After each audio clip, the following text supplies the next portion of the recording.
Masih di Kompas Bisnis, Saudara. Otoritas Jasa Keuangan memastikan pengelolaan dana investasi influencer Ahmad Rafif Raya dengan skema titip dana merupakan tindakan ilegal. Mengapa kasus seperti ini kerap terjadi berulang? Kompas Bisnis akan tanya ke Guru Besar Keuangan dan Pasar Modal Universitas Indonesia, Budi Frensidi, yang telah bergabung bersama kami. Selamat pagi, Pak Budi. Selamat pagi, Mbak Sri. Ya, Prof, ini kan kasus pelanggaran titip dana ke influencer terjadi lagi. Jalurnya pertama lewat sosial media. Ini kenapa kasus seperti ini kerap terjadi berulang?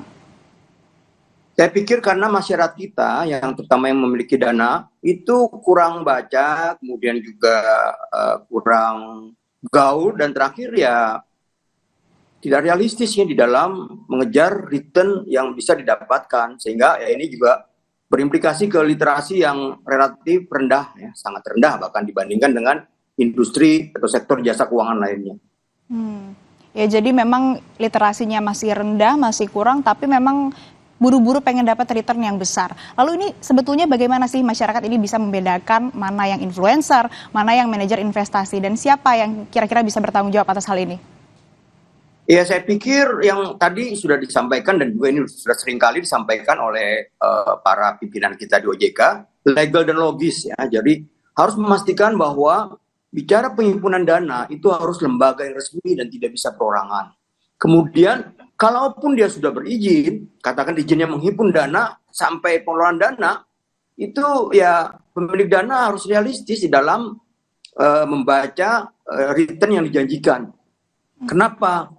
Karena tidak mungkin nih di dalam kondisi bunga rendah dan juga ketidakpastian fluktuasi dari pasar modal kita itu bisa memperoleh return yang tinggi. Apalagi kalau dia menjanjikan di ekuitas, katakan yang tidak pasti, kemudian menjanjikan return, itu sudah kesalahan yang lain. Jadi pertama, izin menghimpun dana ini sudah jelas hanya institusi, pengelolaan dananya juga sama, hanya manajer investasi, dan kalau tidak salah asuransi syariah, dapen, dan bank yang mungkin masih bisa mengelola dana, ya punya izin, tapi tidak perorangan, karena perorangan itu seperti WMI, WPP itu hanyalah untuk bekerja di perusahaan yang sudah memiliki izin manajer investasi tadi.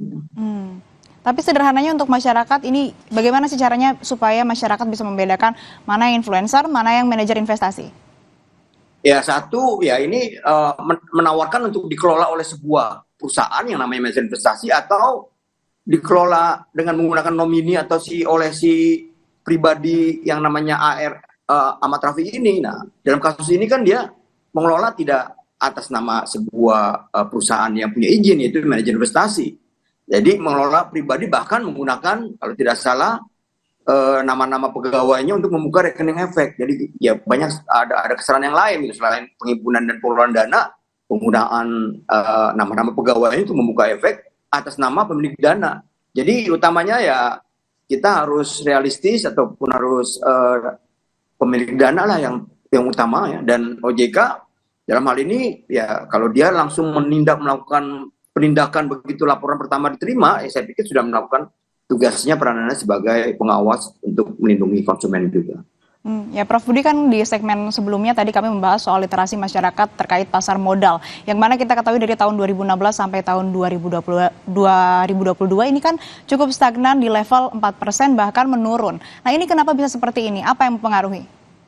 Tadi saya sudah katakan, utamanya masyarakat kita ini ya tidak realistis ya di dalam mengejar return, tidak paham bahwa return wajar berapa sih.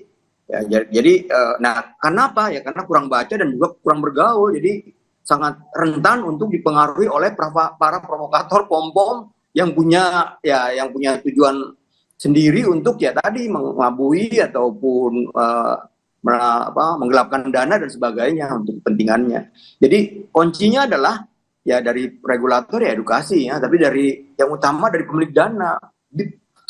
Tolong harus realistis ya, tolong sering baca, terutama kalau sudah bicara menempatkan investasinya, dananya kan ini harus hati-hati sekali.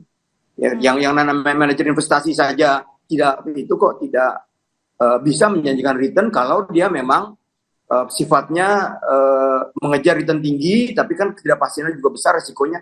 Kalau yang pasti, yaitu ya tidak jauh dari menempatkan dananya di deposito, pasar uang, dan juga surat berharga negara. Berapa returnnya? ya mungkin per bulan 0,5-0,6% itu adalah sesuatu yang sudah bagus. Jadi setahun itu sekitar 6-7%. Nah, itu yang harus dipahami oleh para pemilik dana, karena ini kan terus berulang ya. Dalam hal ini hanya puluhan miliar, kita sering kan menyaksikan sampai ratusan bahkan triliunan, yang pernah itu terjadi beberapa kali saya perhatikan. Demikian Mbak Sri. Artinya kan ini harus ada edukasi return dan juga untuk meningkatkan literasi masyarakat terhadap pasar modal. Artinya ini OJK harus melibatkan siapa lagi untuk meningkatkan literasi dan juga meningkatkan edukasi terhadap masyarakat soal return tadi. Apakah manajer investasi harus ikut turun gunung juga? Saya pikir sejauh ini beberapa sudah atau mungkin sebagian besar sudah dilibatkan ya untuk melakukan edukasi dan sosialisasi. Jadi mungkin langkah berikutnya adalah lebih melibatkan para masyarakat di daerah lah, ataupun tokoh-tokoh masyarakat lah ya, karena saya khawatir kalau OJK dan juga para manajer investasi, perusahaan manajer investasi yang jumlahnya ya, kurang lebih 90-100 gitu, nggak efektif untuk menjangkau pelosok-pelosok. Jadi ya mungkin harus dilibatkan sampai para kepala desa atau ya, pokoknya tingkat bawah di masyarakat, terutama di daerah-daerah yang memang kita khawatir budaya baca, kemudian pergaulannya, informasinya sulit menjangkau tempat-tempat ini atau daerah-daerah ini, padahal beberapa anggota masyarakatnya mempunyai dana yang cukup besar untuk ditempatkan sebagai investasi. Artinya memang tidak hanya dari pihak OJK ataupun manajer investasi, tetapi justru butuh tokoh-tokoh masyarakat yang bisa langsung reach out masyarakat itu sendiri untuk kemudian meningkatkan literasi dan juga memberikan edukasi soal return tadi. Lalu ini kan sebaliknya nih Prof, inklusi atau pendalaman di pasar modal lebih tinggi dari literasi. Apa risikonya jika inklusi lebih tinggi dari literasi, Prof? Itu intinya kalau lebih tinggi dari literasi itu bagus, dalam arti banyak orang yang sebenarnya tidak paham. Sorry.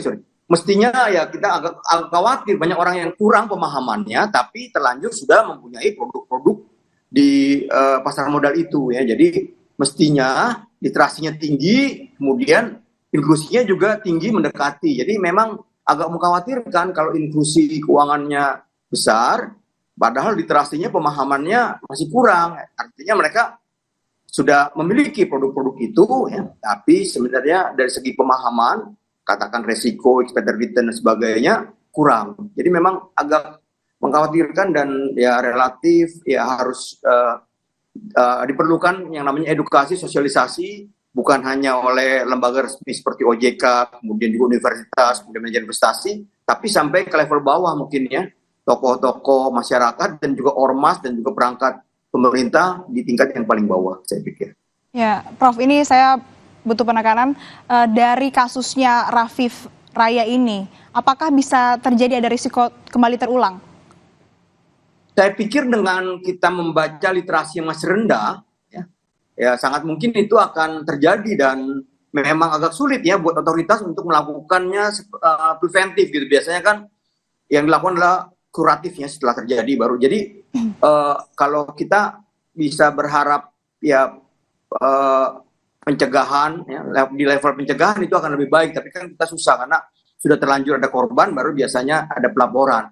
Jadi dengan literasi yang ya di bawah atau single digit rasanya memang kita siap-siap akan menghadapi kasus yang serupa ini di kemudian hari ya. Baik, pertanyaan terakhir Prof, kan di luar negeri ini ada investment club atau lebih tepatnya investasi kolektif. Ini kira-kira bisa diterapkan di Indonesia nggak?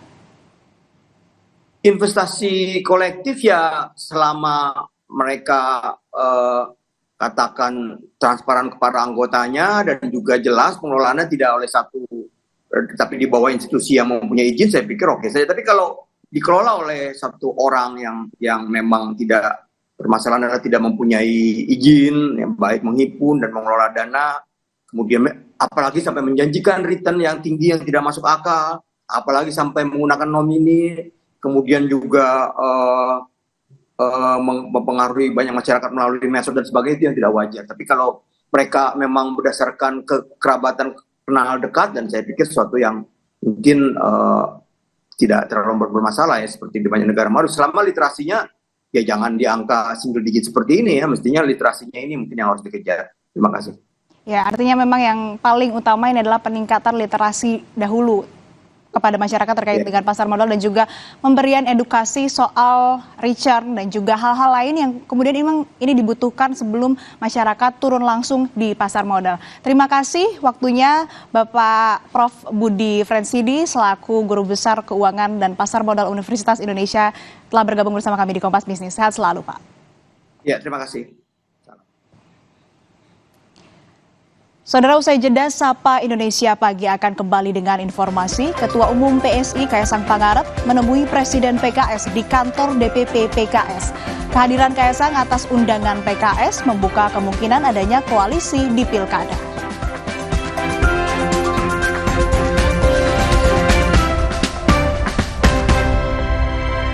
Junjung tinggi prinsip jurnalisme dalam